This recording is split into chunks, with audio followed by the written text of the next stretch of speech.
Okay, right. So group two already DT start చేస్తాం. Group టూలో subject ఏంటి మనది చెప్పండి? ఆడిటింగ్. ఆడిటింగ్. మన batch name CA CMA May 24. Already subject name పెట్టాం కాబట్టి ఇట్స్ ఓకే. సార్ సిఏ వాళ్ళకి సిఎంఏ వాళ్ళకి ఇద్దరికి ఆడిటింగ్ గ్రూప్ టూలోనే ఉంటుంది. But difference is sir, CA వాళ్ళకి 100 మార్క్స్, సిఎంఏ వాళ్ళకి 50 మార్క్స్. సిఏ వాళ్ళకి 100 మార్క్స్, సిఎంఏ వాళ్ళకి 50 మార్క్స్. ఒకసారి ఇది రూల్స్ పెట్టాము. మన ఫైల్ నేమ్ పెట్టామమ్మా. ఫస్ట్ ఇంట్రో, ఇవాళ ఇంట్రొడక్షన్ ఇద్దాం, ఓకేనా? So intro,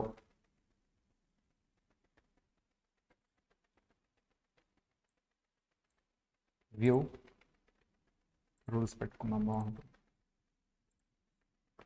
maximise. So introduction, ఆడిటింగ్కి సంబంధించి ఇంట్రడక్షన్. ఆల్రెడీ మనం చెప్పినట్టుగా auditing and assurance, auditing and assurance. So for both CA and CMA ఎక్కడ ఉంటుంది ఇది? Group two. For CA people it is for 100 marks, for CMA people it is for 50 marks. So what is the difference? Syllabus అంతా ఒకటేనమ్మా. CA వాళ్ళకి అడిషనల్గా standards, ఇక్కడ concepts ఉంటాయి, ఇక్కడ కూడా కాన్సెప్ట్స్ ఉంటాయి. అడిషనల్గా సిఏ వాళ్ళకి వచ్చేది ఏంటి సార్ అంటే స్టాండర్డ్స్. అడిషనల్గా సిఏ వాళ్ళకి వచ్చేది ఏంటి సార్ అంటే సిఎంఏ వాళ్ళకి స్టాండర్డ్స్ ఉండవా అంటే ఉంటాయి, అవి కాకపోతే కాన్సెప్ట్స్లో కొన్ని మాత్రమే కవర్ అవుతాయి. బట్ అడిషనల్గా సిఏ వాళ్ళకి స్టాండర్డ్స్ ఉంటాయి, అది సిఎంఏ వాళ్ళకి ఉండవు. 50 మార్క్సే కాబట్టి దట్ ఈస్ ద డిఫరెన్స్. అంతేగాని నేను ఫస్ట్ ఏం డీల్ చేస్తూ ఉంటాను? కాన్సెప్ట్స్. ఇద్దరికి కంబైన్డ్గా కాన్సెప్ట్స్ చెప్పేస్తాను, సపరేట్గా సిఏ వాళ్ళకి స్టాండర్డ్స్ చెప్తాను. అంటే 2 బుక్స్ వస్తాయి మీకు, concept book, standards book. Standards book ఎవరికి మాత్రమే? సిఏ వాళ్ళకి. కాన్సెప్ట్ బుక్ ఇద్దరికి కాంబైన్డ్. దట్ ఈస్ ద మెటీరియల్ అమ్మ. క్వశ్చన్ బ్యాంక్ ఉంటుంది. క్వశ్చన్ బ్యాంక్ అంటే థియరీ సబ్జెక్టా, ప్రాబ్లమాటిక్ సబ్జెక్టా? ఆడిటింగ్ అనేది థియరిటికల్ సబ్జెక్టా, ప్రాబ్లమాటిక్ సబ్జెక్ట్స్ అంటే ప్రాబ్లమ్స్ ఉంటాయా, థియరీ ఉంటుందా? బోత్ ఉంటుందా? థియరీనా? ఇట్స్ ఎ థియరిటికల్ సబ్జెక్ట్ అమ్మ. సాల్వింగ్ ప్రాబ్లమ్స్, క్యాలిక్యులేషన్స్, నెంబర్స్ ఏమీ ఉండవు. ఒకప్పుడు కేస్ స్టడీస్ ఇచ్చేవాడు, ఇప్పుడు అది కూడా ఇవ్వట్లేదు, డైరెక్ట్గా క్వశ్చన్సే ఇస్తున్నాడు. అంటే ఇది 100% ఇది థియరిటికల్, ఓకేనా? అంటే ఒక క్వశ్చన్, దానికి ఆన్సర్. అదే ప్రాబ్లమాటిక్ అనుకోండి, క్వశ్చన్ బ్యాంక్ సాల్వ్ చేయాలి. ఇది థియరీ పేపర్ కాబట్టి క్వశ్చన్ బ్యాంక్ సాల్వ్ చేయక్కర్లా, కాన్సెప్ట్ బుక్లో ఇది ఆన్సర్ అని టిక్ పెట్టుకుంటే సరిపోతుంది. డిఫరెన్స్ ఉంది. ఇప్పుడు డీటీ అనుకోండి, నేను ఏం చేస్తాను? కాన్సెప్ట్ మొత్తం చెప్పిన తర్వాత క్వశ్చన్ బ్యాంక్ ఓపెన్ చేసి each and every question solve చేస్తాను, ఆన్సర్ రాయాలి, ఒక బుక్ పెట్టాలి. సార్ ఆడిటింగ్కి అలాంటి బుక్ అవసరం లేదు, నోట్బుక్. కాన్సెప్ట్ బుక్లోనే ఈ క్వశ్చన్కి ఇక్కడ నుంచి ఇక్కడ వరకు రాయాలి, ఈ క్వశ్చన్కి ఇక్కడ నుంచి ఇక్కడ వరకు రాయాలి అని టిక్ పెట్టుకుంటే సరిపోతుంది. అది ఎలా రాయాలి ఏంటనేది గైడెన్స్ ఇవ్వడానికి ఒక 2-3 పేజెస్ అంతే. అంటే ఇక్కడ కూడా 2 బుక్స్ ఉంటాయి మీకు. కాన్సెప్ట్ బుక్తో పాటు అడిషనల్గా ఏముంటుంది సార్ అంటే సిఏ వాళ్ళకి క్వశ్చన్ బ్యాంక్ ఉంటుంది, సిఎంఏ వాళ్ళకి క్వశ్చన్ బ్యాంక్ ఉంటుంది. ఇద్దరికి ఒకటే ఉంటుందా, డిఫరెంటా? డిఫరెంట్. కాన్సెప్ట్స్ ఒకటే కానీ క్వశ్చన్స్ డిఫరెంట్గా అడుగుతారు. సిఏ వాళ్ళకి డిఫరెంట్గా అడుగుతారు, సిఎంఏ వాళ్ళకి డిఫరెంట్గా అడుగుతారు. క్వశ్చన్ బ్యాంక్స్ అందుకనే డిఫరెంట్ సిఏ వాళ్ళకి, సిఎంఏ వాళ్ళకి. But one thing is there, 80% of the questions are same. మీ కాన్సెప్ట్ బుక్లో సిఏ వాళ్ళకి, సిఎంఏ వాళ్ళకి 80% of the questions similar and same. ఇక్కడ క్వశ్చన్ అక్కడ అడుగుతూ ఉంటాడు, అక్కడ క్వశ్చన్ ఇక్కడ అడుగుతూ ఉంటాడు. ఆ 20% క్వశ్చన్స్ ఎక్కడి నుంచి వచ్చి ఉంటాయి? స్టాండర్డ్స్. అంటే సిఏ వాళ్ళ క్వశ్చన్ బ్యాంక్ కొంచెం పెద్దగా ఉంది. మిగతా అంతా సిఎంఏ వాళ్ళకి, వీళ్ళకి రెండు ఒకటే. కావాలంటే మీకు చూపిస్తాను తర్వాత. This is regarding material. How the classes will be. Classes ఎలా రన్ అవుతాయి సార్? మెటీరియల్ మాకు ఒక ఐడియా వచ్చింది. Auditing is a group 2 subject and it is a theoretical subject and we have 2 materials. First one is the concept book and second one is the standards book and third one is the question bank. Concept book ఉంటుంది, question bank ఉంటుంది. So first concept book చెప్తామా question bank చెప్తామా first? Obviously concept చెప్తాం, there after question bank link చేస్తాం. ఓకేనా? సరే. How the classes ఎలా ఉంటాయి? ఆల్రెడీ నేను ఇన్స్టిట్యూట్ ఏంటి అండ్ ఎలా కోచింగ్ ఇస్తుంది, ఎందుకు గ్రూప్ వైజ్ ఇస్తుంది, గ్రూప్ వైజ్ కోచింగ్ ఇంపార్టెన్స్ ఏంటి, అండ్ ఇన్స్టిట్యూట్స్లో ఫ్యాకల్టీ ఎలా చెప్తారు ఏంటి అంతా ఆల్రెడీ ఇంట్రడక్షన్ లెక్చర్ అయిపోయింది. సో ఫస్ట్ డీటీ చెప్పేటప్పుడే నేను ఆ ఇంట్రడక్షన్ ఇచ్చేసాను మా గ్రూప్ 1 వాళ్ళకి. మళ్ళీ నేను అది రిపీట్ చేయట్లేదు, అది కామన్ ఇంట్రడక్షన్ కాబట్టి ఒకసారి వెళ్ళి చూసుకోండి అది. And starting with the subject point of view, auditing. So I already mention auditing is a theoretical subject. ఎలా ఉంటుంది సార్ ఈ సబ్జెక్ట్? డిఫికల్టా, ఈజీనా, మార్క్స్ స్కోరింగ్ ఎలా ఉంటుంది ఏంటి అని చూద్దాం. ఇక్కడ కూడా 2 కేటగిరీస్ ఉన్నాయి, సిఏ, సిఎంఏ. సో సిఎంఏ వాళ్ళకి 50 మార్క్స్, సిఏ వాళ్ళకి 100 మార్క్స్. అంతకుముందు సిఏ అయినా సిఎంఏ అయినా జస్ట్ ఆడిటింగ్ క్లాసెస్ వినేసి క్లాస్లో మన కాన్సెప్ట్ బుక్లో ఉన్న టెక్నికల్ వర్డ్స్ ఓన్ లాంగ్వేజ్లో రాసేస్తే మార్క్స్ వేసేసేవాళ్ళు. ఇప్పుడు అదే చేస్తున్నారు ఎక్కడ? సిఎంఏలో. బట్ సిఏలో ఏంటంటే కొంచెం ప్రొఫెషనల్ లెవెల్ ఎక్స్పెక్ట్ చేస్తున్నాను. అంటే నువ్వు క్లాస్ వినేసి సార్ చెప్పిన టెక్నికల్ వర్డ్స్ క్లాస్లో ఏవైతే రిపీట్ చేస్తున్నారో అవి గుర్తుపెట్టుకుని వెళ్ళి రాసేస్తే వర్కౌట్ అవ్వదు. 40 వస్తాయి, కానీ పాస్ అవ్వాలంటే 50 రావాలి, అగ్రిగేట్ పోతుంది. లేకపోతే సిఎంఏలో వర్కౌట్ అవుతుంది, 50 మార్క్స్ కాబట్టి వర్కౌట్ అవుతుంది. సో ఏం చేయాలి సార్? సిఏ పిల్లలు కానీ సిఎంఏ పిల్లలు కానీ, సిఎంఏ కూడా స్టాండర్డ్ పెంచుతున్నాడు కాబట్టి డెఫినెట్లీ యూనిట్ టు ఏం చేయాలి సార్ అంటే క్లాస్ అయిపోయిన తర్వాత ఇంకొకసారి చదవాలి మీరు, అప్పుడే ఆ ప్రొఫెషనల్ లాంగ్వేజ్ వస్తుంది. ఏంటి సార్ ఆ లాంగ్వేజ్? సార్ ఏంటి ఆ లాంగ్వేజ్? ఇంగ్లీష్ అయితే కాదు. ఆడిటింగ్ ఇంగ్లీష్లో ఉండదు, ఇంగ్లీష్ అనిపిస్తుంది మీకు అంతే. That is not English language. అదైతే ఇంగ్లీష్ లాంగ్వేజ్ కాదు. అట్లా అనుకుంటే నువ్వు మిగతా లాంగ్వేజెస్ చూసినా ఇంగ్లీష్ లాగా కనిపిస్తుంది, కానీ అది ఇంగ్లీష్ కాదు. మీరు రెగ్యులర్గా యూజ్ చేసే ఇంగ్లీష్ వర్డ్స్ అయితే ఉండవు, except and, is, the grammatical words తప్పితే. ఆ గ్రామటికల్ వర్డ్స్ కాకుండా మిగతా ఏ వర్డ్ చూసినా సరే అది ఇంగ్లీష్లో ఉంటుంది, కానీ దాని ఇంగ్లీష్ లాంగ్వేజ్ కాదు. That is the professional auditing language. ఇప్పటి వరకు నువ్వు సిఏలో కానీ సిఎంఏలో కానీ ఎవ్రీ సబ్జెక్ట్ ఇంగ్లీష్ లాంగ్వేజ్లోనే ఉంటుంది, మ్యాథ్స్ టు మ్యాథ్స్. కాకపోతే లా లాంగ్వేజ్ యూజ్ చేస్తాం, అది ఎలాగో మనం రెగ్యులర్గా చదివేదే కాబట్టి ఇట్స్ ఓకే. ఎలాంటిది ఒకసారి చెప్పు sir? Provision, section, not with standing, subjected to, ఇవన్నీ కూడా ఇంగ్లీష్ పదాలే కదా, దానికంటూ అక్కడ డిఫరెంట్ మీనింగ్ ఉంటుంది అక్కడ వాడేదాన్ని బట్టి. ఆడిటింగ్లో కంప్లీట్లీ డిఫరెంట్ వర్డ్స్ ఉంటాయి. Professional scepticism, assurance, professional judgement, materiality, ఇవన్నీ ఇంగ్లీష్ పదాలు కాదు. ఇక్కడ సర్టెన్ మీనింగ్ ఉంటుంది వాటన్నిటి. అంటే ఇక్కడ నేను ఒక డిఫరెంట్ లాంగ్వేజ్ నేర్చుకోవాలి, ఒక టర్మినాలజీ, సెట్ ఆఫ్ టర్మినాలజీ నేర్చుకోవాలి.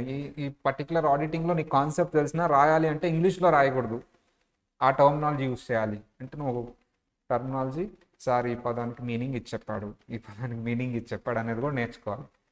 అంటే నువ్వు ఉన్న సబ్జెక్ట్స్ అన్నింటిలో అదే ఇంగ్లీష్ లాంగ్వేజ్ వర్కౌట్ అవుతుంది, బట్ ఆడిటింగ్ వచ్చేసరికి నువ్వు కొత్త లాంగ్వేజ్ నేర్చుకోవాలి. This is the first difficulty students are facing.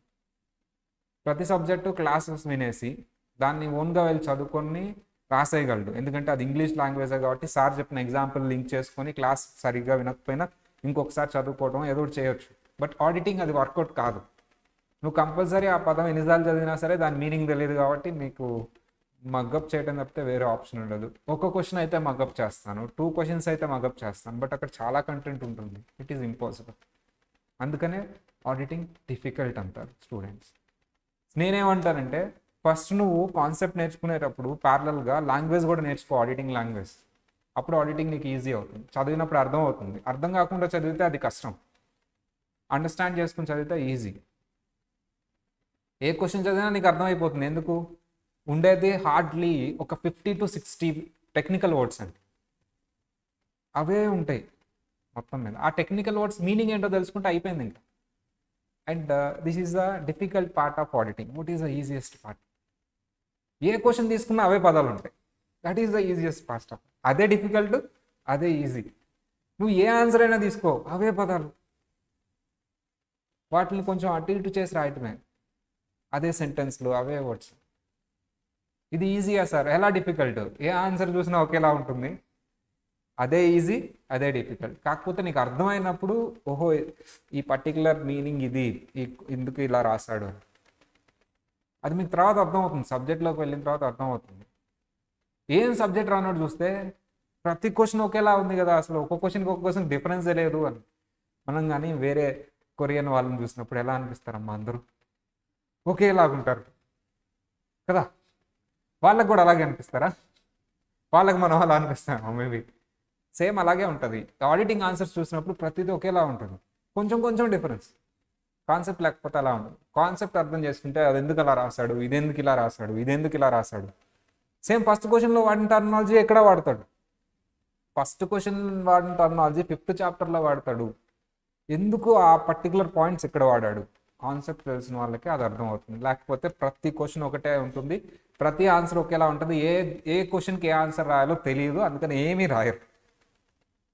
So concept is very important. ఆడిటింగ్లో నువ్వు ఫాలో అవ్వాల్సింది ఏంటి సార్ అంటే కాన్సెప్ట్. కాన్సెప్ట్ వచ్చిన తర్వాత ఇంకేంటమ్మా, టర్మినాలజీ. తర్వాత ఏం చేయాలి నువ్వు, practice. Why practice is necessary? If it is ditty, if it is costing, మీకు కాన్సెప్ట్ వచ్చింది అంటే ఒక 2-3 సార్లు చూసుకో. సిమిలర్ క్వశ్చన్ అయితే చూడొద్దు, పైన చూడు, ప్రాక్టీస్ ఏం అక్కర్లా. సిమిలర్ క్వశ్చన్ అయితే ప్రాక్టీస్ అవసరంలా. If it is a problematic, ఒకసారి చూసుకుంటే సరిపోతుంది. బట్ ఇది ప్రాబ్లమాటిక్ కాదు theory, that to different language. ఒక లాంగ్వేజ్ నేర్చుకోవాలంటే అది వింటే సరిపోదు. ఇంగ్లీష్ లాంగ్వేజ్ కానీ, అదర్ లాంగ్వేజ్ కానీ, ఫ్రెంచ్ కానీ, చైనీస్ కానీ, జపనీస్ కానీ ఇచ్చానమ్మా, వీడియోస్ చూస్తూనే ఉన్నావు ఇంక నువ్వు వీడియోస్ చైనీస్ లాంగ్వేజ్లో. లేదా మీకు తమిళ్ వచ్చే ఎవరికైనా తమిళ్ సినిమాలు చూడమన్నా చూస్తూ ఉన్నారు, ఉంటారు కదా విజయ్ అని వాళ్ళందరూ. 10 days తర్వాత అడిగాను మాట్లాడు అని, వస్తుందా రాదా ఫ్లూయెంట్గా? కాదు, కొన్ని పదాలు తెలుసు. ఎప్పుడు వస్తుంది ఒక లాంగ్వేజ్, నువ్వు ప్రాక్టీస్ చేస్తావు. అందుకని చిన్నప్పుడు మదర్ ఏం చేస్తారమ్మా, పలికిస్తారు, అమ్మాను నాన్నను. నువ్వు ప్రాక్టీస్ చేస్తేనే వస్తుంది అది లాంగ్వేజ్ అనేది, ప్రాక్టీస్ చేయకుండా రాదు. లాజిక్ అనేది ప్రాక్టీస్ చేయక్కర్లా, అర్థం చేసుకొని ఫిట్ చేసుకుంటాం. బట్ లాంగ్వేజ్ అనేది ప్రాక్టీస్ చేయాలి. దట్ ఈస్ నాట్ లాజిక్ కాదు అది. లాజిక్ అయితే నేర్చుకోవడం సింపుల్ అమ్మా, లాజికల్ బ్రెయిన్ ఉంటే చాలు, లాజిక్ ఊరికే వచ్చేస్తుంది వినంగానే. బట్ లాంగ్వేజ్ అనేది అందరికీ ఒకటే, ఎవరైనా సరే ప్రాక్టీస్ చేయాల్సిందే. There is no short cut to language. So ఆడిటింగ్లో లాంగ్వేజ్ కూడా ఉంది, టర్మినాలజీ కూడా ఉంది. కంపల్సరీ ప్రాక్టీస్ స్కిప్ చేయకూడదు, 1-2 సార్లు చదవాల్సిందే. సరే, ఒక్కసారి నువ్వు చదివి అర్థం చేసుకున్న తర్వాత దీని అంత ఈజీ ఇంకోటి ఉండదు. ఎలా సార్? సింపుల్, సైకిల్ నేర్చుకున్నట్టు అనమాట. నువ్వు సైకిల్ రాదు అసలు, నీకు ఫస్ట్ డేస్లో ఎలా ఫీల్ అయి ఉంటావు, చాలా డిఫికల్ట్గా ఫీల్ అయి ఉంటావు. వన్స్ ప్రాక్టీస్ చేసే కొద్దీ అమ్మ ఇప్పుడు కూడా అలా ఫీల్ అవుతావు. ఆ సైకిల్ కానీ, బైక్ కానీ, కార్ కానీ ఆల్రెడీ వచ్చేసిన వాళ్ళు స్టార్టింగ్లో ఫీలింగ్, ప్రాక్టీస్ చేసిన తర్వాత ఫీలింగ్ ఒకటే ఉంటుందా? నో. బైక్లు ఫస్ట్ నడిపేటప్పుడు ఈ ట్రాఫిక్, అమ్మో ఇటు తిప్పాలి, ఏంటి హ్యాండిల్, క్లచ్, గేర్ అని చాలాసార్లు ప్రాక్టీస్ చేశారు, ఇప్పుడు అంతా నడుపుతూ ఉన్నారు. బ్రెయిన్లో ఒక థాటే రాదు, క్లచ్ చేయాలి, గేర్ వేయాలి, బ్రేక్ వేయాలి, ఏం ఉండవు అసలు. దేనివల్ల సార్ ఇది అంటే practice, number of times practice చేశారు. సో ఇది కూడా అంతే, నువ్వు మోర్ దాన్ ఎక్కువ సార్లు చదివే కొద్దీ ఎక్కువ వస్తుంది auditing. There is no short cut. So logic నేర్చుకోవడానికి షార్ట్ కట్ ఉంటుంది, కానీ ఒక లాంగ్వేజ్ నేర్చుకోవడానికి షార్ట్ కట్ ఉండదు. అది నువ్వు గుర్తుపెట్టుకోవాలి, basic point. This is the nature. How will you teach? నేను ఫస్ట్ టీచ్ చేస్తాను ఆబ్వియస్లీ కాన్సెప్ట్. ఎలా టీచ్ చేస్తాం? నీట్గా 2 methods ఆఫ్ టీచింగ్ అమ్మ థియరీ. మీరు యూట్యూబ్లో కూడా వీడియోస్ చూడొచ్చు. 2 methods of teaching. First method, అంత పెద్ద కంటెంట్ అలా బోర్డు మీద డిస్ప్లే చేయటం, ఒక్కొక్క సెంటెన్స్ చదివి దాని మీనింగ్స్ చెప్తాం, అది దాని మీనింగ్ అని చెప్తాం. ఎలా ఉంటుంది సార్ ఈ టీచింగ్ అంటే, చిన్నప్పుడు తెలుగులో పోయమ్స్ ఉంటాయి కదా, ఉప్పు కప్పు రంబు అని, లేకపోతే చదువుతారు, దాని తాత్పర్యాలు చెప్తూ ఉంటారు, అలా ఉంటుంది. ఫైన్, బాగానే ఉంటుంది. బట్ నాకైతే నచ్చదు ఆ టీచింగ్. నేనేం చేస్తానంటే ఫస్ట్ సినారియో చెప్తాను. సినారియో ఏంటి? ఫర్ ఎగ్జాంపుల్, మీరు ఉన్నారమ్మా, ఒక బ్యాంకుకి వెళ్ళారు. బ్యాంకుకి వెళ్ళి, ఆల్రెడీ బ్యాంక్ మీరు వెళ్ళి ఉండరు కాబట్టి మీకు తెలిసిన ఎగ్జాంపుల్ చెప్తా. మూవీ థియేటర్కి వెళ్ళారు. మూవీ థియేటర్కి వెళ్ళారు. ఇప్పుడు మీకు H25 అనే సీట్ నెంబర్ వచ్చింది. ఎలా వెళ్తారు? మూవీ థియేటర్ లోపలికి వెళ్తారు. H25 ఎక్కడ ఉంటుంది? కార్నర్లో అయితే ఉండదు, అటైతే ఉండదు. కార్నర్ నుంచి నడుచుకుంటూ వస్తారా? మధ్యలో ఒక రో ఉంటుందని నడవడానికి. మిడిల్ రోకి వెళ్ళి మీరు చూసుకుంటారు. అంతేగాని ఈ కార్నర్లో రో వెళ్తారా? స్ట్రైట్ అవే ఏ రోలోకి వెళ్ళిపోతారు? మిడిల్ రోకి వెళ్తారు. అక్కడ నుంచి H25 దగ్గరికి వెళ్తారు. అంతేగాని ఆ కార్నర్ 1 నుంచి నడుచుకుంటూ వస్తారా? We should have a basic idea. Middle రోకి వెళ్ళాలి, అట్లా వెళ్ళాలి. ఇది దట్ ఈస్ ప్లాన్. ముందుగానే ప్లాన్ చేసుకోవటం, దాన్ని ఎగ్జిక్యూట్ చేయటం. సార్ మరి ఇదేలాగా సినారియో క్రియేట్ చేయడం అంటే ఎలాగా? సేమ్ ఆడిటింగ్ అనేది కూడా ఒక బిల్డింగ్ కన్స్ట్రక్ట్ చేసేటో ఎలాగో బుక్లో రాస్తాడు. ఫర్ ఎగ్జాంపుల్ బిల్డింగ్ ఎలా కట్టాలో నేను బుక్ రాశాను, మీకు ఇచ్చానమ్మా. మీరు చదువుతున్నారు బిల్డింగ్ ఎలా కట్టాలి, ఏంటి, సిమెంట్, ఇది అయిపోయింది. ఎగ్జామ్ పెట్టాను, 100 వచ్చేసింది. ఏంటి బిల్డింగ్ కట్టమన్నాను, కట్టేస్తారా?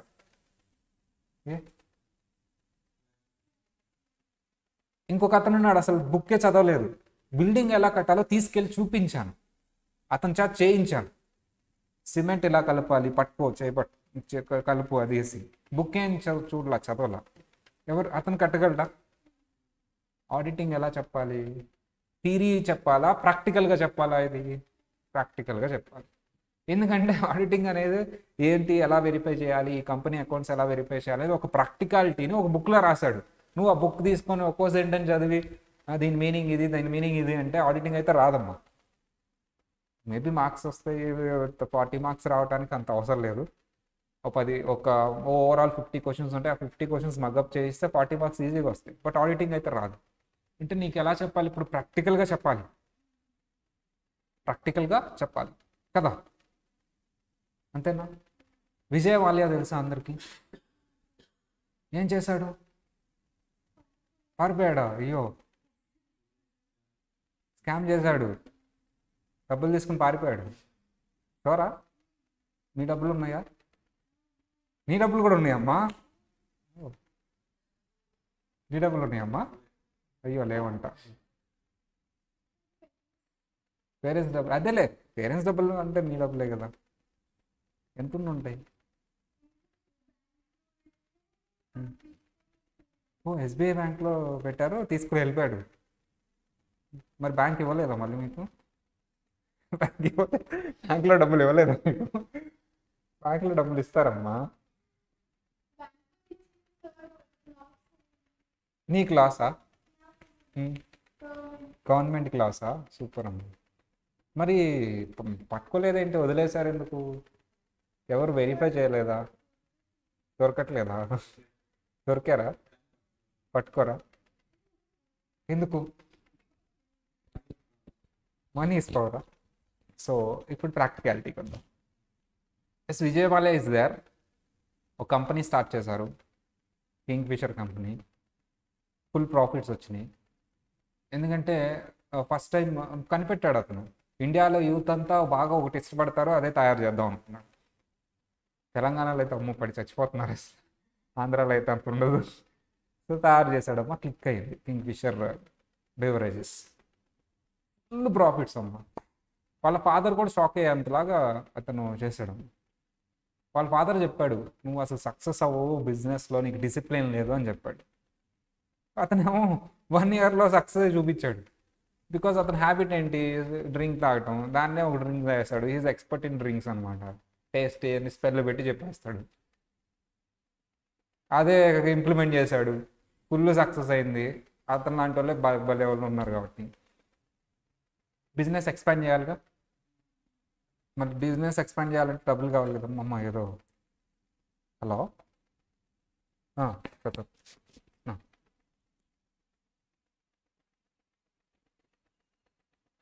నేను క్లాస్లో ఉన్నా, మళ్ళీ చేయనా? సో ఫైన్, SBIలో డబ్బులు తీసుకున్నాడమ్మా. లోన్ తీసుకున్నాడు. ఇస్తారా ఎవరా SBI లోను? ఎందుకు ఇస్తారు? చెడ్డోడు కదా. అప్పుడు చెడ్డోడు కాదు. Is a very successful person in India. Politicians అందరూ అతని దగ్గరకు వస్తున్నారు. Very successful person. బ్యాంకులు అందరు క్యూలో ఉంటే పక్క తప్పకుండా ఈయనకి పిలిచి లోన్ ఇస్తారు. బికాస్ ఇప్పుడు నాకే ఇన్ని ఫోన్స్ వస్తున్నాయి. లోన్ కావాలని అతనికి రావా, అతను బ్యాంక్కి వెళ్ళక్కర్లా, పిలిచి మరీ ఇస్తాడు. ఫైన్, అంత బాగానే ఉంది కదా, మరి ఎక్కడ తప్పు జరిగింది? పే చేయలేదా? అన్ని డబ్బులు ఉన్న వాళ్ళు పే చేయలేదంటావా?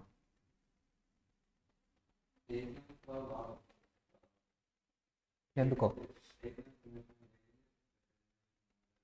ఉమ్, ఉమ్,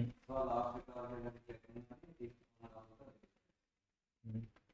ఎయిర్లైన్ స్టార్ట్ చేశాడు నాన్న తర్వాత ఆ డబ్బులతో, కింగ్ఫిషర్ ఎయిర్లైన్స్. ఇంకొంచెం మధ్యలో స్టోరీ ఉంది, అది నేను తర్వాత డీటెయిల్ చెప్తాను.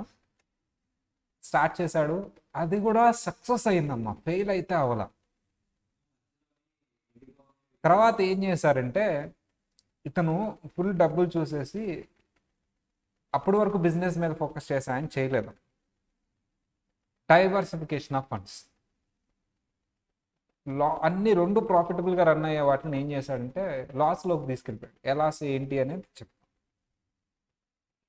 సార్. ఇప్పుడు కూడా లాస్ తీసుకెళ్తున్నప్పుడు ఒక ఎస్బీఐ అనేవాళ్ళు ఆ అసెట్ని సేల్ చేసి లోన్ రికవర్ చేసుకోవచ్చు కదా, చేయొచ్చు కదా అసెట్ని సేల్ చేసి. మరి ఎందుకు చేసుకోవాలా? అసెట్ ఏం తీసుకెళ్ళలేదు కదా, బిల్డింగ్ ఉంటుంది, ఏరోప్లైన్ ఉంటుంది, ఎవ్రీథింగ్ విల్ బి దేర్ కదా.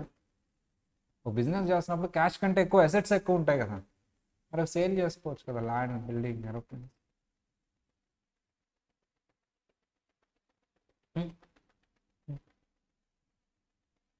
మరి ఎట్లా? బిజినెస్ చేస్తుంటే అసెట్స్లోనే కదా పెట్టేది, మరి ఎక్కడ పోయినాయి డబ్బులన్నీ? క్యాష్లో అయితే పెట్టుకోడు కదా, ఫ్లైట్లో అయితే తీసుకెళ్ళాడు కదా. ఇదే స్టోరీ. ఎవరు చెక్ చేయలేదంటారా? టూ థింగ్స్, వేరే అకౌంట్కి రూట్ చేయడం. వేరే అకౌంట్కి రూట్ చేసినప్పుడు ఇండియన్ గవర్నమెంట్కి తెలియకుండా రూట్ అవుతుందా? ఇండియాలో అయితే బ్లాక్ మనీ ఓకే, హవాలా స్కామ్ అంటారు దాన్ని. ఒక బిజినెస్ చేస్తున్నప్పుడు తీసుకొని అసెట్స్లో ఇన్వెస్ట్ చేయకుండా డబ్బుల్ని వేరే చోట పంపిస్తే బ్యాంక్ చూస్తూ ఊరుకుంటుందా? బ్యాంక్ తెలియకుండా జరుగుతుందా ఇవన్నీ? తెలిసే జరుగుతుందా? మరి అప్పుడు బ్యాంక్ ఏమనలేదా? తెలియకుండా కూడా జరగచ్చు. ఎలా సార్? చెప్తాను నేను అసెట్స్లో ఇన్వెస్ట్ చేశానని, నిజంగా చేయను, రూట్ చేస్తాను. That was one of the point. ఊరికే అబద్ధం చెప్పాడు, లాసెస్ వచ్చేసరికి అసెట్స్లో ఉన్నాయని. ముందే ప్లాన్డ్గా లాసెస్ వచ్చినాయి, మనం తట్టుకోలేమని చెప్పేసి ఆ కింగ్ఫిషర్ ఎయిర్లైన్స్ డ్రాప్ అయింది. అది ఎందుకని తర్వాత చెప్తాను. ఫిక్టీసియస్ అసెట్స్ చూపించాడు, డూప్లికేట్ అసెట్స్, డబ్బులన్నీ అందులో పెట్టాను అంటాడు, బ్యాంక్ కూల్గా ఉంటుంది, తన డబ్బులన్నీ డైవర్ట్ చేసుకున్నాడు, ముందుగానే స్కెచ్. ఓకేనా? బ్యాంకుకి తెలియలేదు. మరి వెరిఫై చేయడానికి ఒకరిని పెట్టాలి కదా, ఎవరిని పెడితే బాగుంటుంది? గవర్నమెంట్ ఏం చేసింది అంటే అతను అంతా ప్లాన్డ్గా అన్ని డైవర్ట్ చేసిన తర్వాత సిబిఐ ఎంక్వైరీ అని, అతను మొత్తం one of the MP support చేశారు, అదంతా బ్యాక్ అండ్ స్టోరీ, అది నేను తర్వాత చెప్తాను. బట్ అది లేకుండా ఉందనుకుందాం, పొలిటికల్ సపోర్ట్ లేకుండా ఏం వెళ్ళట్లే, సో అది లేకుండా ఉందనుకుందాం. So one thing is that he left the country. But ఇక్కడ ప్రాబ్లం ఏంటంటే అతను అంతా అయిపోయిన తర్వాత తెలిసింది బ్యాంక్కి, అవ్వకముందే తెలియడానికి ఎవరినైనా పెట్టుకున్నారంటే ఒక పర్సన్ ఉంటాడమ్మా ఇవన్నీ వెరిఫై చేయడానికి, అతనే ఆడిటర్, ఆ ప్రాసెస్సే ఆడిటింగ్. ఇప్పుడు మీకు వచ్చిన క్వశ్చన్సే అవన్నీ, నిజంగానే అసెట్ ఉందా, ఎవరికి తెలియకుండా ఎట్లా చేశాడు, ఒకళ్ళు పెట్టాలి కదా వెరిఫై చేయడానికి, అంతా అయిపోయిన తర్వాత తెలిస్తే ఏం చేస్తాం? ఇది ఓవరాల్ కదా. ఒక వెరిఫై చేసే పర్సన్కి ఒక స్కిల్ ఉండాలి, ఆ స్కిల్ ఉందా లేదా అని చూద్దాం. మీరు ఎప్పుడైనా ఏదైనా వెరిఫై చేసి కనిపెట్టారమ్మా?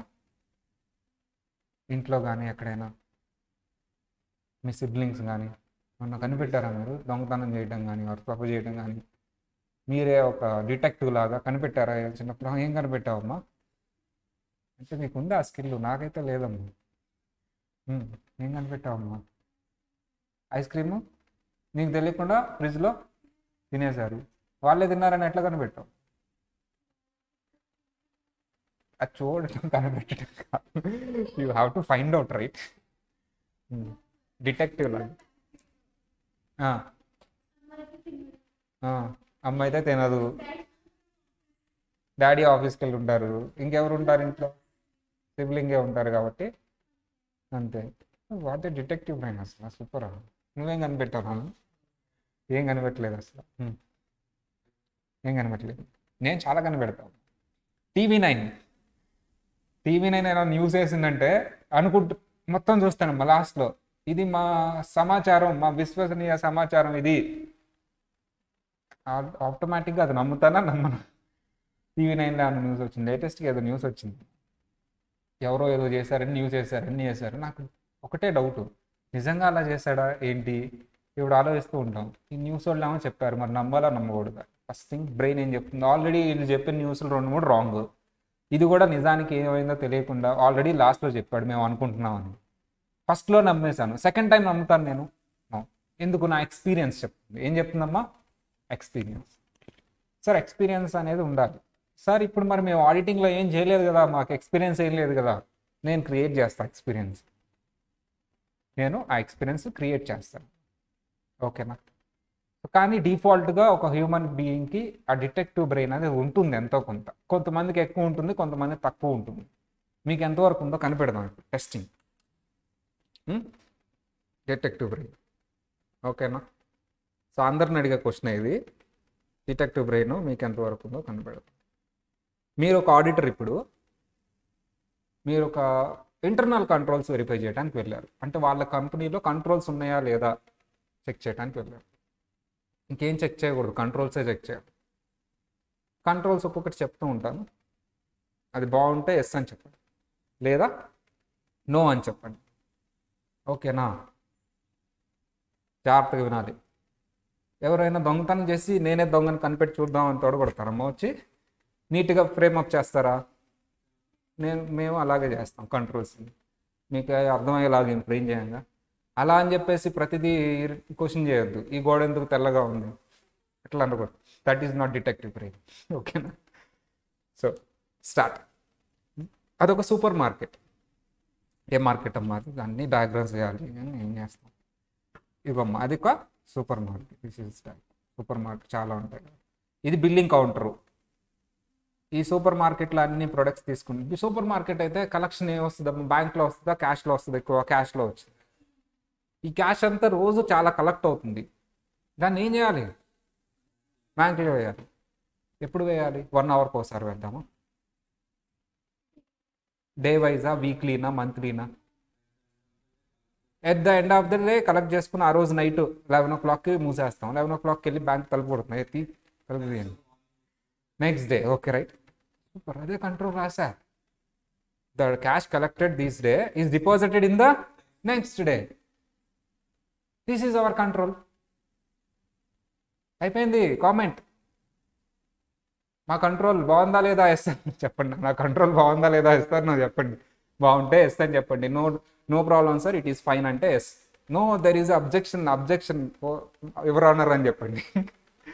అబ్జెక్షన్ ఫైన్, అబ్జెక్షన్ ఉందని. మా అబ్జెక్షన్ ఫైన్.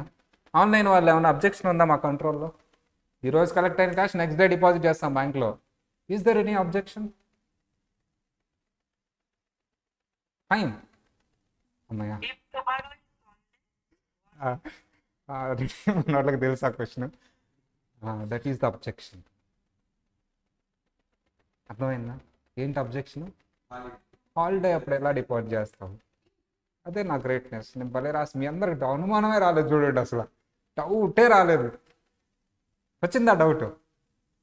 రేపు హాలిడే అయితే ఎట్లా చేస్తానా? పాసిబుల్ అవుతుందా? That control is wrong. నువ్వేం చేస్తున్నావు అది రాయలేదు అక్కడ ఫస్ట్. నీకు ఆమె చూపిస్తే నువ్వు ఫైన్ అన్నావు. నీకు డిటెక్టివ్ స్కిల్స్ లేవు.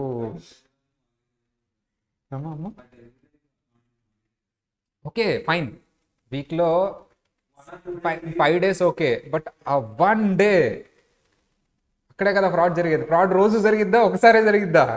ఒక్కసారే జరిగిద్ది. దానికోసమే కదా నువ్వు ఉంది. రోజు ఫ్రాడ్ జరిగితే మనం అవసరం లేదు. ఒకసారి జరిగింది ఫ్రాడ్, అదే ఆ రోజు జరిగింది. అది నువ్వు ముందే కనిపెట్టా. ఫస్ట్ ఆఫ్ ఆల్ కనిపెట్టడం తర్వాత సంగతి. That rule is not correct.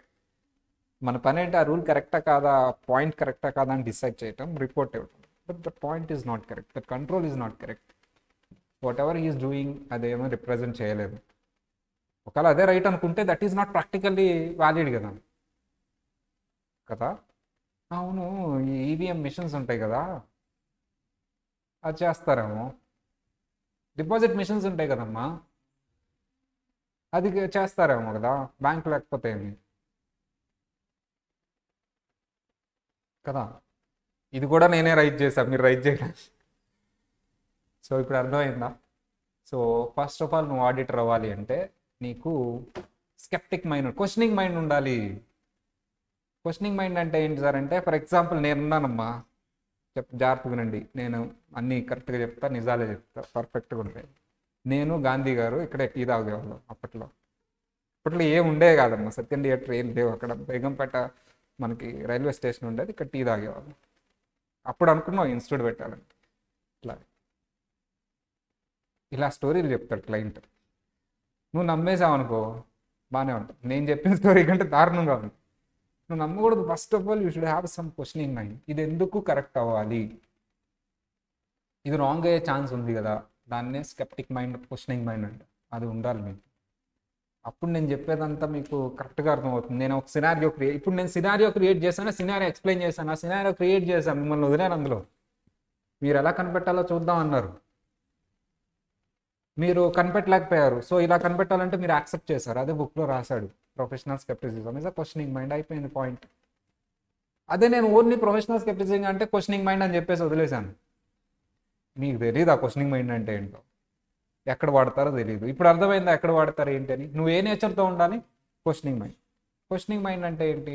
ప్రతిదీ డిఫాల్ట్గా కరెక్టే ఉంటుందని కాకుండా ఇది ఎందుకు రాంగ్ ఉండకూడదు అని థింక్ చేయటం. కరెక్టే కదా? Then what is negative mind? Questioning mind అంటే ఇది. నెగిటివ్ మైండ్ అంటే కంపల్సరీ ప్రతిదీ రాంగే ఉంటుందని బ్రెయిన్లో పెట్టుకుని వెళ్ళటం. చూసిందంతా రాంగే, చెప్పిందంతా అబద్ధమే. ఇప్పుడు ఆడిటర్ క్వశ్చనింగ్ మైండ్ ఉండాలి, నెగిటివ్ మైండ్ ఉండాలా? క్వశ్చనింగ్ మైండ్ ఉండాలి, నెగిటివ్ మైండ్ ఉండకూడదు. నెగిటివ్ మైండ్ అంటే ఏంటి? ప్రతిదీ రాంగే, కంపల్సరీ రాంగే అని తీసుకోవడం. ఈ రెండింటికి డిఫరెన్స్ ఏంటి? సిచ్యువేషన్. నెగిటివ్ మైండ్కి ఒక ఎగ్జాంపుల్, ఒక ఆడిటర్ వెళ్ళారు, అన్ని ప్రూఫ్లు చూపిస్తున్నా ఇది తప్పే అంటున్నాడు కదా, అన్ని ప్రూఫ్లు చూపిస్తున్నావు తప్పే అంటున్నాడు. ఇప్పుడు నేను ఒక సినారియో క్రియేట్ చేస్తాను. క్వశ్చనింగ్ మైండ్ ఉందో, ఆడిటర్ నెగిటివ్ మైండ్ ఉందో చెప్పాలి. ఫస్ట్ మీరు సినారియోలోకి రావాలి. ఒక బుక్ అసెట్స్ ఉన్నాయి, అసెట్స్లో వాళ్ళది ఒక హాస్పిటల్, వాళ్ళకి కొన్ని వ్యాన్స్ ఉన్నాయి, అవన్నీ అసెట్స్ కింద చూపించారు.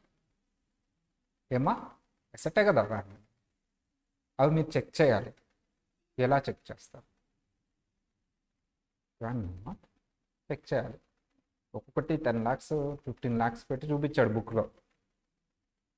షేర్ హోల్డర్కి నిజంగా ఉందో లేదో వెరిఫై చేయమని పంపించాడు నేను. అదే కదా ఆడిటర్ అంటే. How will you verify? అమ్మా డాక్యుమెంట్స్ వెరిఫై చేస్తాం.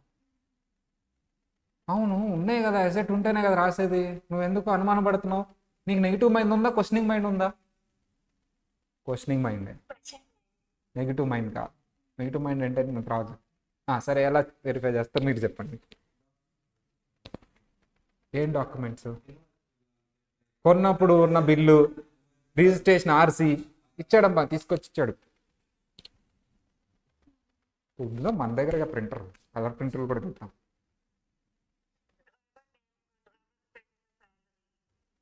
డ్రైవర్ శాలరీ, రోడ్డు మీద వెళ్తున్నాడు ఒకటి, బాబు ఇట్రా నాన్న, డ్రైవర్ శాలరీ క్యాష్లో తీసుకుంటాడు సార్. డ్రైవర్ లైసెన్స్ ఎందుకు ఉండదు? ఉంది. పే స్లిప్ ఇచ్చాము, మనం రాసేదే కాదు. ఏ ఏ డాక్యుమెంట్ కావాలో చెప్పున్నానా, ఇప్పుడు తెప్పిస్తా నేను, నా చేతుల్లో ఉంటుంది. చార్మినార్ నాదే, కొట్టిస్తా. అవి చేయంగానే నీకు చేయనా ఏంటి? సీల్ నా దగ్గర ఉంది, స్టాంప్ నా దగ్గర ఉంది, సైన్ నాదే, వాడిని ఏం చెప్పమంటే అది చెప్తాడు.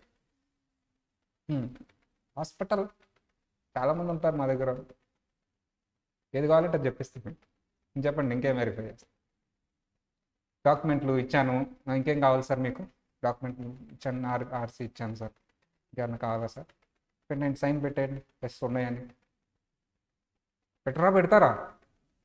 నెగిటివ్ మైండ్ సార్, మీరు అడిగినవన్నీ ఇస్తున్నాము. క్వశ్చనింగ్ మైండ్ ఉండాలి, మీకు నెగిటివ్ మైండ్ ఉండకూడదండి.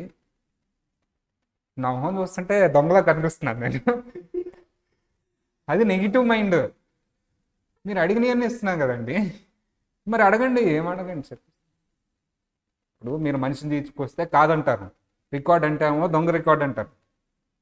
దీన్ని నెగిటివ్ మైండ్ అంటారు నేను, క్వశ్చనింగ్ మైండ్ అనరు. ఏమడగాలి ఇంకా అడగండి, ఎలా తెప్పిస్తాను, అన్నీ ఇస్తాను. ఇలా నేను ఇచ్చిన డాక్యుమెంట్ అంతా రాంగ్ అంటే ఎట్లా? కరెక్టా కదా? వెరిఫై చేసుకొని గవర్నమెంట్ రికార్డులో ఉంటుంది, ఎంఆర్ఓ ఆఫీస్కి వెళ్ళి వెరిఫై చేయండి ఉంటుంది, రిజిస్ట్రేషన్ ఆఫీస్ ఆర్డీఓ ఆఫీస్లో ఉంటుంది చూడండి. చెప్పండి నాన్న, ఒక వెహికల్ వెరిఫై చేయమని చెప్తుంటే చూపించాలా ఫిజికల్గా ఉందా లేదో? రండి నాతో, కౌంట్ చేసుకోండి, 1 2 3 4 17 సరిపోయినాయా? ఆర్సీ ఇచ్చాను, ఇన్వాయిస్ ఇచ్చాను, vehicles are there, drivers are there.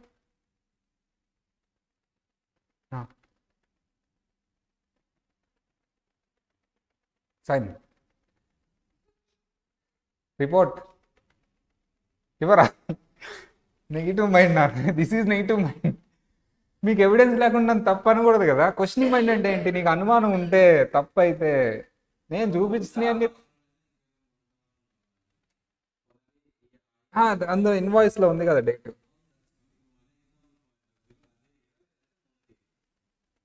ఇన్వాయిస్లో different years నా. యా క్యాలిక్యులేటెడ్, సి డబుల్ డివి క్యాలిక్యులేటెడ్, ఇదిగోండి డబుల్ డివి వేసాను, ఫుల్ కాస్ట్ వేయలేదు. చూడండి మేడం, చూడండి సార్, డిప్రిషియేషన్ డబుల్ డివి ఇచ్చానమ్మా. మీ ఆర్టికల్ అసిస్టెంట్ గారు చెక్ చేయించండి డబుల్ డివి calculation correct.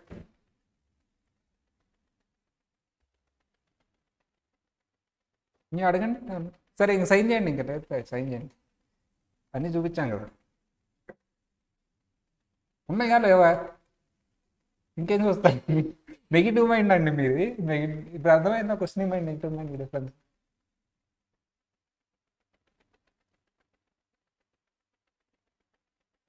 So questioning mind అంటే దేర్ షుడ్ బి ఎవిడెన్స్, దాన్ని బేస్ చేసుకొని నువ్వు అనుమానపడాలి. ఏమి లేకుండా నీ తప్పు, అసలు నువ్వే తప్పు, నువ్వు దొంగ, అసలు నేను చూస్తుంటే దొంగ.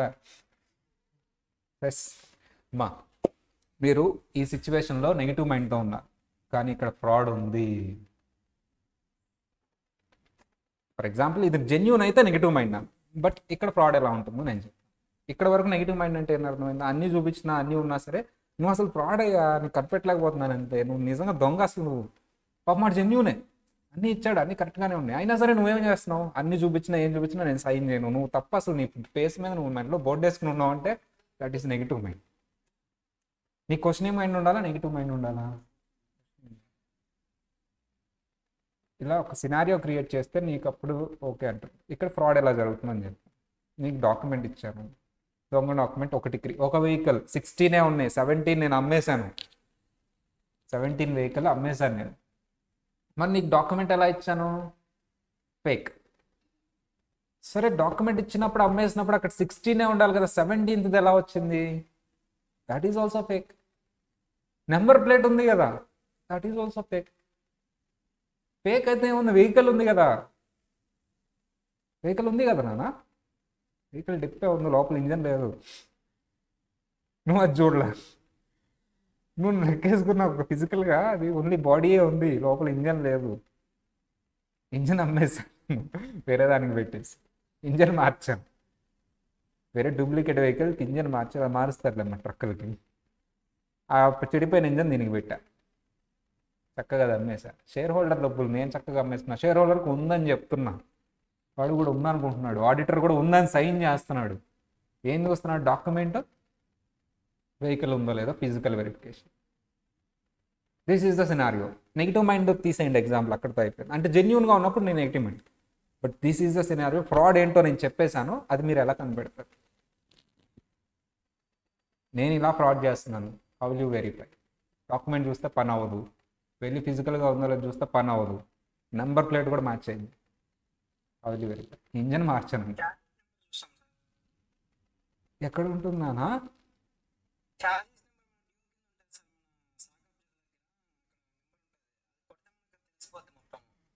ఇంజన్ ఉంటుందా? అది కూడా వేసేద్దాం, ఏముంది?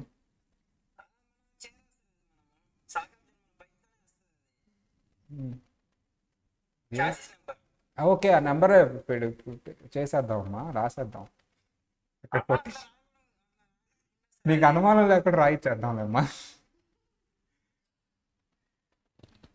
సో ఎస్, నెంబర్ వెరిఫై చేసుకోవచ్చు. ఇంకా నడపచ్చు కదా, ఆన్ చేసి నడపచ్చు కదా. ఇప్పుడు డ్రైవింగ్ నేర్చుకోవాలి మేము, వ్యాన్ డ్రైవింగ్, లారీ. ఓ అది వ్యాన్ అయితే ఓకే. ఇప్పుడు లారీ అనుకో, లారీ నడుపునమ్మా. ఇప్పుడు ఆడిటర్ కాస్త లారీ డ్రైవర్ అయిపోవాలా? ఎవరికి వచ్చిందో వాళ్ళు తీసి నడపండి వాళ్ళని. ఏముంది ఇక్కడ నుంచి అక్కడ దాకాగా, చెడిపోయిందని కూడా వెళ్ళిద్ది సందు చివరి దాకా, యూటర్న్ వేసుకుని వచ్చాను. కొంచెం వాళ్ళు yeah pollution, yes. Physical verification కాకుండా నెంబర్ ఒకటి పొల్యూషన్ కంట్రోల్. పొల్యూషన్ కంట్రోల్ కూడా డూప్లికేట్ ఇవ్వచ్చు కదా. సార్ నేను ఫిజికల్ డాక్యుమెంట్ ఓనర్షిప్ చెక్ చేశాను, ఫిజికల్గా అది ఉందో లేదో చెక్ చేశాను, చార్జెస్ నెంబర్ చెక్ చేశాను, అది కూడా ఎట్లాగే అరేంజ్ చేశాడు పాపం. ఫిజికల్గా పని చేస్తుందా లేదో కూడా చూడాలి నువ్వు. అది చూడాలి అంటే ఇద్దరు నువ్వు డ్రైవ్ చేయాలి ఆర్ వేరే వాళ్ళని డ్రైవ్ చేయమనాలి. కానీ ఇక్కడ ప్రాబ్లం ఏంటంటే నువ్వు డ్రైవ్ చేసింది వేరే వాళ్ళు డ్రైవ్ చేసింది నువ్వు కోర్టులో ప్రూవ్ చేయలేవు. నేను అప్పుడు నడిపాను సార్, ఎవరు చూశారు, డాక్యుమెంట్ ఏది, ఎవరైనా వీడియో తీసారా, నువ్వు సెల్ఫీ తీసుకున్నావా లేదా ఫోటో దిగావా, ఇవన్నీ ఇన్వాలిడ్. ఒక బేసిస్తో చెప్పాలి నువ్వు, ఒక బేసిస్ ఉండాలి నీకు. పొల్యూషన్ కంట్రోల్ చేయించరామంటారు అంటే ఇప్పుడు government of India or Telangana వాళ్ళు ఈ వెహికల్ పనిచేస్తుందని ఒక డాక్యుమెంట్ ఇస్తారు, అప్పుడు నువ్వు జైలుకి నువ్వు వెళ్ళక్కర్లా. ఆ బేసిస్లో నేను ఆ వెహికల్ పనిచేస్తుందని సర్టిఫై చేశాను, ఆ వెహికల్ ఉందని సర్టిఫై చేశాను, ఆ వెహికల్ ఇతందే అని సర్టిఫై చేశాను. అదే నువ్వు డ్రైవ్ చేసావు లేకపోతే ఇది చూసావు అది చూసావు అంటే దానికి నువ్వు బాధ్యుడు, నీ నెగ్లిజెన్స్ అవుతుంది, నువ్వు సరిగా వెరిఫై చేయలేదు. ఇప్పుడు ఎవరు డాక్యుమెంట్ బేస్ చేసుకుని నువ్వు అది వర్క్ చేస్తుందని చెప్పావమ్మా? Government of Telangana or Andhra Pradesh. కోర్టుకు వెళ్ళింది ఇప్పుడు కేసు. షేర్ హోల్డర్ వచ్చి ఆడిటర్ సరిగ్గా పని చేయలేదంటే నేను సరిగానే పని చేశాను, ఇదిగో ఈ డాక్యుమెంట్ అది వర్క్ చేస్తుందని ఆ రోజు నేను వెళ్ళిన రోజు పొల్యూషన్ కంట్రోల్ తీసుకురామన్నాను. ఆంధ్రప్రదేశ్ ఒక ఏజెంట్ చెక్ చేసి ఇది వర్క్ చేస్తుందని డాక్యుమెంట్ ఇచ్చాడు, దాన్ని బేస్ చేసుకుని ఇది వర్కింగ్ కండిషన్లోనే ఉందని నేను ప్రూవ్ చేశాను. ఇది బుక్లో రాస్తాడు, సింపుల్. ఎలాగో నేను పాయింట్ చెప్తాను. Verify the ownership document, verify the RC book, verify the invoice. Verify బదులు వేరే వర్డ్ వాడతారు, నేను జస్ట్ మీకు అర్థం అవ్వాలని చెప్తాను. Physically verify the vehicle, verify the working condition through document or through any other means. Any other means అంటే you should drive or other person. సరే ఇప్పుడు ఆ పాయింట్స్ చెప్పాలా, ఈ సినారియోని మీ క్రియేట్ చేసి చెప్పాలా? సినారియోని క్రియేట్ చేశాను కాబట్టి డామ్ షూర్ 3 పాయింట్స్ మీరే చెప్పారు. 4 మార్క్స్కి నేను 5 పాయింట్స్ చెప్తే 3 పాయింట్స్ మీరే చెప్పారు, మిగతా 2 పాయింట్స్ మీరు చెప్పలేకపోయారు కాబట్టి నేను చెప్పించాను. ఎగ్జామ్లో ఆ 3 పాయింట్స్ గుర్తుంటే లేవు కానీ ఈ 2 పాయింట్స్ మాత్రం గుర్తుంటాయి. ఇలా చెప్తే మీ బ్రెయిన్లో కరెక్ట్గా వెళ్తుంది. సినారియో బేస్డ్ చెప్పాలి, ప్రాక్టికాలిటీగా చెప్పాలి. ఇప్పుడు నేను చెప్పింది ప్రాక్టికాలిటీని బుక్లో ఎలా రాసో చూపిస్తాను. చిన్న పాయింటే ఉంటుంది అక్కడ, కానీ దానికి వెనక మళ్ళీ ప్రాక్టికాలిటీ చాలా ఉంటుంది. ఎందుకు ఆ పాయింట్ చాలామంది అనుకుంటారు, అసలు పాయింట్ చదివినప్పుడు ఏంటిది అనుకుంటారు. వెరిఫై ద వర్కింగ్ కండిషన్, చాలామందికి అర్థం కాదు వర్కింగ్ కండిషన్ ఎలా వెరిఫై చేస్తాం, ఏ డాక్యుమెంట్ చూస్తాం, అదర్ మీన్స్ అంటే ఏంటి. ఇప్పుడు అర్థమైంది అదర్ మీన్స్ అంటే ఏంటి అక్కడ. సో అక్కడ ఉండే చిన్న పాయింటే, కానీ ఎక్స్ప్లెనేషన్ చాలా ఎక్కువ ఉంటుంది. సింపుల్గా చెప్పాలంటే ఆడిటింగ్లో సగం క్లాసులు స్టోరీలే ఉంటాయి. స్టోరీని బేస్ చేసుకొని అవుట్ సైడ్ స్టోరీలు చెప్పనమ్మా, అంత టైము ఉండదు మనకి. ఆ స్టోరీని బేస్ చేసుకుని మన బుక్లో ఉంటాం. మీకు ఆ స్టోరీ విన్నంతసేపు నిజంగా ఇది ఎగ్జామ్లో అడుగుతాడు అనిపిస్తుంది, బట్ ఆ స్టోరీ మొత్తం సమరైజ్ చేస్తే ఆ బుక్లో పాయింట్ ఇప్పుడు మనకు బాగా గుర్తుంటుంది. ఓకేనా? బట్ ఆ స్టోరీ క్రియేట్ చేసేటప్పుడు స్టోరీ స్టూడెంట్ కనెక్ట్ అయ్యేలా ఉండాలి. ఇప్పుడు నేను తీసుకెళ్ళి బ్యాంక్ ఎగ్జాంపుల్ ఫస్ట్లో స్టార్ట్ చేసి వద్దు అన్నాను, థియేటర్ దగ్గరికి వెళ్ళాను. ఎందుకు? చాలామందికి డీడీడీతో రాదు కాబట్టి, ఫీజు ఉండరు కాబట్టి. నువ్వు ఎగ్జాంపుల్ చెప్పావు అనుకో, సగం మంది ఎగిరిపోతారు, ఏదో చెప్పాడు అర్థం కాలేదంటారు. అంటే స్టూడెంట్కి కనెక్ట్ అయ్యే ఎగ్జాంపుల్ ఉండాలి, స్టూడెంట్కి కనెక్ట్ అయ్యే స్టోరీ ఉండాలి, అప్పుడే స్టూడెంట్ పార్టిసిపేట్ చేస్తాడు. లేకపోతే స్టూడెంట్ వింటాడు అంతే, పార్టిసిపేట్ చేయడు. This is the style of teaching. Auditing చాలా డిఫరెంట్గా ఉంటుంది. డీటీ వేరు, ఆడిటింగ్ వేరు, కాస్టింగ్ వేరు. సో డీటీ ఒకలాగా ఉంటుంది నా టీచింగ్, కాస్టింగ్ ఇంకోలా ఉంటుంది, ఆడిటింగ్ చాలా డిఫరెంట్గా ఉంటుంది. ఇది type of teaching of auditing, ఇలా ఉంటుంది ఆడిటింగ్ టీచింగ్. ఇప్పటివరకు ఏం చెప్పుకున్నాం అంటే సార్ సబ్జెక్ట్ ఏంటి, ఎన్ని మార్క్స్, సబ్జెక్ట్ ఎలాంటిది, నేను ఎలా టీచ్ చేస్తాను మీకు, అర్థమైంది అందరికీ. సో ఫైనల్లీ నేను టీచ్ చేసిన తర్వాత బుక్కి లింక్ చేస్తాను. డామ్ షూర్గా మీరు మళ్ళీ వెళ్ళి రూమ్కి ఆ క్వశ్చన్ చదువుకోవాలి, ఎందుకంటే నేను వీకెండ్ పెడతాను. వీకెండ్ పెట్టినప్పుడు నేను చెప్పిన స్టోరీ రాయకూడదు.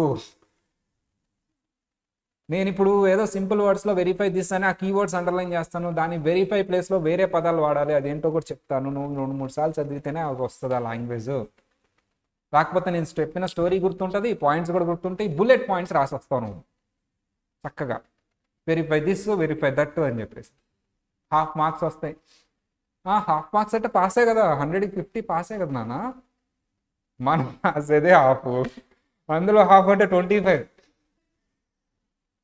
సో చదవాలి కొంచెం, రూమ్కి వెళ్ళి దాని మీద ఫోకస్. ఏమి తర్వాత చదువుతాను, నీకు డీటీ కాదు, కాస్టింగ్ కాదు, ఇది తర్వాత చదివితే కూడా గుర్తుంటాను. నీకు ఆడిటింగ్ ఎప్పటికప్పుడు చదివితేనే నువ్వు క్లాస్లో విన్నదానికి కొంచెం వ్యాలిడిటీ ఉంది. తర్వాత ఎగ్జామ్ ముందు ఓపెన్ చేస్తే నిజం చెప్తున్నా అమ్మా, నేను కూడా గుర్తుండను.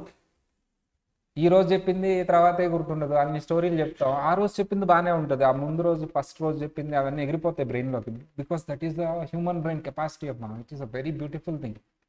చక్కగా వారం ముందు ఏం గుర్తుండవు, చాలా అద్భుతం. గుర్తుంటే ఏం లేదు ఇంకా. సో మనకు గుర్తుండదు కాబట్టి మనకు మంచిది. అన్నీ గుర్తున్నాయి అనుకో ఏం లేదు, రోజు ఏడవాలి కూర్చొని. సో ఈ అడ్వాంటేజ్లో మంచిది గుర్తుండదు, చెడితే గుర్తుండదు. That's why obviously we need to revise. అది మీ వర్క్. వీకెండ్ ఎగ్జామ్ మార్కులు చూస్తాం, రాయాలి. So this is the pattern of teaching. And ఇలా ఉంటుంది. Being it is the introduction class అన్నీ చెప్పేసాను నేను. మా ఇన్స్టిట్యూట్ గురించి ఆల్రెడీ వీడియోలో చెప్పాను కాబట్టి చూడండి. అండ్ నా గురించి ఆల్రెడీ ఎలా టీచ్ చేస్తాను చెప్పాను, సబ్జెక్ట్ ఏంటో చెప్పాను, ఎన్ని మార్క్స్ చెప్పాను. వెరీ ఈజీ సబ్జెక్ట్ అన్నా చదివితే, వెరీ డిఫికల్ట్ సబ్జెక్ట్ అమ్మా చదవకపోతే. నిజంగా చెప్తున్నారమ్మా, మీరు చదవలేదంటే 10 మార్కులే వస్తాయి ఈ సబ్జెక్ట్లో. కావాలంటే మీ సీనియర్స్ అడగని చెప్తారు ఆడిటింగ్ అంటే ఏంటని. చదివితే మాత్రం 60 అబో నాన్న, డౌటే లేదు, 50 అబో. ఎందుకు సార్?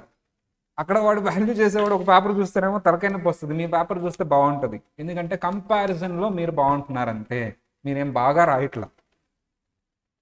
రాయినోడితో కంపేర్ చేస్తే బాగుంటుంది కాబట్టి కొంచెం ఎక్కువ మార్కులు వేస్తున్నాడు. అదే వేరే సబ్జెక్ట్స్ అనుకోనమ్మా, వాడు రాస్తాడు, నువ్వు రాస్తావు, సరిపోద్ది ఇంకా. సో ఇది కొంచెం కంపారిజన్లో బెటర్ ఇంప్రెషన్ వస్తుంది మీకు. మిగతా వాళ్ళు రాయరు, మీరు రాస్తున్నారు కాబట్టి చదివిన వాళ్ళు. అందుకని 50 అబవ్ మార్క్స్ వస్తున్నాయి వచ్చిన వాళ్ళకి. రాని వాళ్ళకి 20లు 30లు 10లు. So this is the story. So మీరు అనుకుంటున్నట్టు సింపుల్గానే ఉంటుంది కానీ కొంచెం హార్డ్ వర్క్ చేయాలి. It's a different language. రేపటి నుంచే తెలిసిపోతుంది ఆ లాంగ్వేజ్ ఏంటి. ఓకేనా? రేపు క్లాస్లోనే అర్థమైపోతుంది. అంటే రేపు ఉండదు, రేపు డీటీ ఉంటుంది, అది ఆల్టర్నేటివ్ డేలో ఉంటుంది, తర్వాత కంటిన్యూస్గా ఉంటుంది. ఇది ఓవరాల్ స్టోరీ. సో అయిపోయింది, కోచింగ్ మొత్తం అయిపోయింది sir. Exam point of view కూడా చూడాలి కదా, ఎగ్జామ్లో ఎక్కువగా ఉంటారు. ఆడిటింగ్ అడ్వాంటేజ్ ఏంటంటే అడిగిన క్వశ్చన్లే రిపీట్ చేస్తాడు సగం. It's the greatest advantage in auditing. డీటీలో లాగా, కాస్టింగ్లో లాగా, ఎఫ్ఎంలో లాగా నెంబర్లు మార్చడం, ట్విస్ట్ పాయింట్లు యాడ్ చేయటం ఉండదు. సేమ్ మీరు అబ్జర్వ్ చేస్తే ఒక క్వశ్చన్కి నేను పాస్ట్ ఎగ్జామ్స్లో ఎన్నిసార్లు అడిగాను నేను ఇస్తానమ్మా, క్వశ్చన్ కంటే అటెంప్ట్లు ఎక్కువ ఉంటాయి. అడిగేది రిపీటెడ్ క్వశ్చన్స్ ఉంటాయి, ఎక్కువ అయ్యి అడుగుతూ ఉంటాడు, అడిగినవి అడుగుతూ ఉంటాడు. సిఎంఏలో ఇంకా ఎక్కువ అది. This is advantage. అండ్ ఇంకా గట్టిగా చెప్పాలి అంటే ఈ ఎగ్జామ్కి ఈ క్వశ్చన్స్ వస్తున్నాయని ఒక 3-4 క్వశ్చన్స్ కనిపెట్టి వెళ్ళిపోవచ్చు ఎగ్జామ్. ఈ 3-4 క్వశ్చన్స్ ఈ అటెంప్ట్లో వస్తాయని గెస్ట్ చేసుకుని, అంటే గెస్ట్ క్వశ్చన్స్ ఒక 20 చదివితే ఆ 20లోంచి ఒక 5 క్వశ్చన్స్ దిగిపోతాయి అంతే. చిన్నప్పుడు మనం ఎకనామిక్స్ చదివితే ఎకనామిక్స్ సార్ కానీ 3 క్వశ్చన్లు చెప్తే ఆ 3 క్వశ్చన్లోంచి 2 క్వశ్చన్లు వచ్చినట్టు. ఎంఈసీ వాళ్ళకి అది బాగా తెలుసు. ఎంపీసీ అంటే మరి నాకేం తెలియదు. ఎంపీసీ అయితే సాంస్క్రిట్లో ప్లే చేస్తుంది, మ్యాథ్స్ సాంస్క్రిట్. మేము రాసినప్పుడు మ్యాథ్స్ రావడం, మ్యాథ్స్ కెమిస్ట్రీ అన్నీ అప్పట్లో ఏవేవో ఇచ్చాడనమాట. సో ఫిజిక్స్ ఏవో సంథింగ్ ఇంటర్మీడియట్లోనే అది వర్కౌట్ అయింది, 10th కూడా అనుకుంటా, ఐ థింక్ సో కదా. అలాగా ఆడిటింగ్లో ఉంది. ఒక సిఏలో ఏదైనా ఒక సబ్జెక్టు అలా ఇంపార్టెంట్ క్వశ్చన్స్ చదువుకుంటే వర్కౌట్ అయ్యిద్దా, కొద్దిగా అయినా హాఫ్ మార్కులైనా అంటే అది ఏదైనా సబ్జెక్ట్ ఉందా అంటే ఆడిటింగ్. ప్లస్ చెప్పాను, మైనస్ చెప్పాను. అది ఎప్పుడు చెప్తాను నేను? ఆ గెస్ట్ క్వశ్చన్స్ ముందే చెప్తానా, మొత్తం టీచింగ్ అయిపోయిన తర్వాత చెప్తానా? ముందే చెప్తే ఏమైంది, అవే చదువుతారు, మిగతా చదవరు. వాడేమో మిగతా వాటి నుంచి ఇస్తాడు టాప్. ఎందుకంటే మీరు లక్కీనా అన్లక్కీనా, మా ఆల్రెడీ లక్కీ. మీరు అందరికి ఒకలాగా ఉంటే మీకు ఒకలాగా ఉంటుంది. ఆల్రెడీ తెలిసిపోయి ఉంటుంది కదా మీ గురించి ఆల్రెడీ లక్కీ అని. మీకు అలా జరిగిద్దాము చెప్పలేం కదా. కాబట్టి రిస్క్ వద్దు. ఓకేనా? ఎగ్జామ్ ముందు నేనే రివిజన్ ఎగ్జామ్ టైమ్స్లో ఇంపార్టెంట్ గెస్ట్ క్వశ్చన్స్ ఇస్తాను ఆడిటింగ్కి మాత్రమే. సో అవి చదువుకోండి కొంచెం, మిగతావి కూడా చదవండి. సో ఇది రేపటి నుంచి స్టార్ట్ చేశాను. ఐ థింక్ బేసిక్ బుక్ వచ్చిందా అందరికీ? డన్. మిగతా వాళ్ళు కూడా రావాలి. వస్తే మీకు కాంపిటీషన్స్ పెడదాం అనుకున్నా, ఎవరు రాలేదు కాబట్టి పెట్టట్లేదు. ఏం ఎగ్జామ్స్? డిగ్రీ ఎగ్జామ్స్ అమ్మా? ఓకే, అది లేని వాళ్ళు డిగ్రీ కూడా ఉన్నాయి కదా.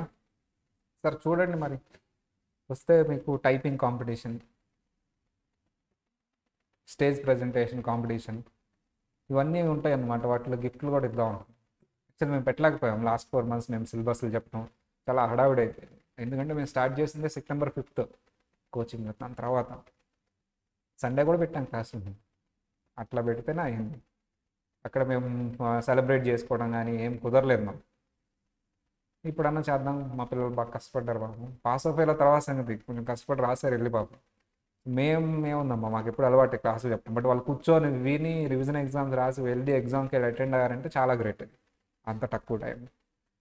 అందుకని వాళ్ళకి ఏమన్నా ఇద్దాం ప్రైజెస్, కాంపిటీషన్ పెట్టి. మీ సీనియర్స్ అమ్మా, సో చాలా బాగా కష్టపడ్డారు. సో ఇద్దాము అని అనుకున్నాం, బట్ ఏదో ఎగ్జామ్స్ ఉన్నాయి, కరోనా అంటున్నారు, something is there. I'm expecting అదేమంతగా ఉండదు అని, బట్ ఏమో చెప్పలేము. ఫిబ్రవరి ఎండింగ్ వరకు చెప్పలేము. కరోనా వచ్చినా, కేసెస్ పెరిగినా క్లాసెస్ అయితే ఆగవమ్మా. ఆల్రెడీ మేము రన్ చేసాం. Peak corona, second wave, third వేవ్లో, ఫస్ట్ వేవ్ దగ్గర రన్ చేసి ఎగ్జామ్ హాల్కి పంపించి వాళ్ళందరూ ఇప్పుడు CMA క్వాలిఫై అయ్యి జాబ్లు కూడా చేస్తున్నారు ఆ టైంలో సీనియర్స్.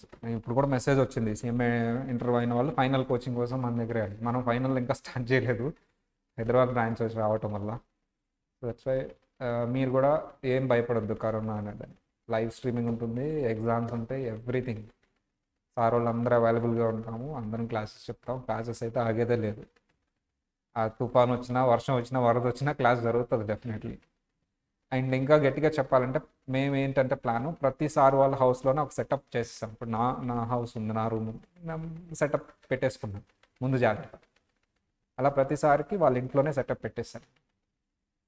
సో అంటే ఏదైతే ఉందో అంటే వాళ్ళ ఇంట్లో నుంచి క్లాస్ చెప్తారు. క్లాస్ అయితే ఆగదు, షెడ్యూల్ రన్ అవుతుంది. ఈవెన్ దో కరోనా వచ్చినా సరే, ఫుల్ వేవ్ అన్నా, మొత్తం లాక్డౌన్ చేసేసిన, ఏం చేసినా సరే క్లాసులు ఆగవు. సో ఆల్రెడీ మేము రన్ చేస్తాం కాబట్టి ముందు జాగ్రత్తగా మేము ముందుగానే నా రూమ్లో అయితే సెటప్ అయిపోయింది, మొత్తం పెట్టేసుకున్నాను.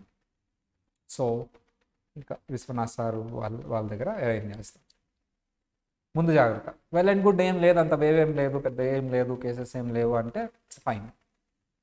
ఎందుకు నువ్వు ఇంత జాగ్రత్త పడుతున్నావు అంటే, కాలేజ్ ఒకటి, హాస్పిటల్ ఒకటి, హోటల్స్ ఒకటి, థియేటర్స్ ఒకటి, చాలా జాగ్రత్తగా ఉండాలి. వీటి వల్ల స్ప్రెడ్ అయ్యేది. సో అందుకని నేను కొంచెం ముందు జాగ్రత్త ఉంటాను. Students main important. హాస్పిటల్కి తప్పదు కాబట్టి ఇది ఓకే, బట్ అవాయిడ్ చేయగలిగింది ఫస్ట్ స్కూలే ఆర్ కాలేజ్. కాబట్టి నేను కొంచెం ముందు స్టెప్ ఉంటాను. అంటే ఏమన్నా కొంచెం కేసెస్ బాగా ఎక్కువైనాయి, ఏరియాలో ఎక్కువైనాయి అంటే స్టూడెంట్స్ అందరిని ఇంట్లోనే ఉండండి, ఏం పర్లేదు, క్లాసెస్ జరుగుతాయి. ఇది ఒక స్టెప్ తీసుకుంటాను. బట్ అటెంప్ట్ మాత్రం మిస్ అవ్వదు. ఓకేనా? Fine, by. అయిపోయింది కదా మన క్లాస్, ఎండ్ చేయొచ్చా మీటింగ్?